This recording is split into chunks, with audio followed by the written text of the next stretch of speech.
এই ছোট্ট হ্যামস্টারটি সারাদিন কঠোর পরিশ্রম করে তার নতুন বাড়ি বানানোর জন্য কাজ করছিল, কিন্তু একজন মেয়ে তার মনের অজান্তেই হ্যামস্টারটির বাড়িটি ভেঙে ফেলে।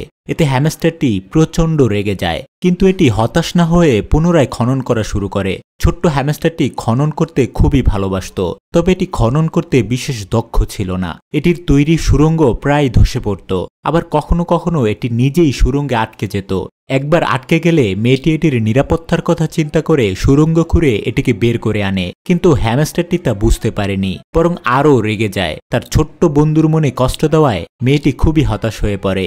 এরপর মেয়েটি এটিকে খুশি করার জন্য একটি বড় স্বচ্ছ কাচের খাঁচা তৈরি করে, যাতে করে সে সহজেই হ্যামস্টারটির কার্যকলাপ দেখতে পারে। মেয়েটি খাঁচার ভিতর মজার মজার খাবার যোগ করে। হ্যামস্টারটি সেগুলো খেতে পছন্দ করলেও তার অভিমান এখনো পুরোপুরি কাটেনি। মেয়েটি হ্যামস্টারটির রাগ কমানোর জন্য প্রতিদিন এটির বিশেষ যত্ন নেওয়া শুরু করে, বিশেষ করে খনন শেষ করার পরে।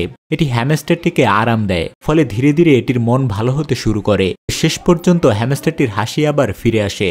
এটি প্রমাণ করে পরিস্থিতি যত কঠিনই হোক, ভালোবাসা আর যত্ন থাকলে বন্ধন আরও সুদৃঢ় হয়ে গড়ে ওঠে।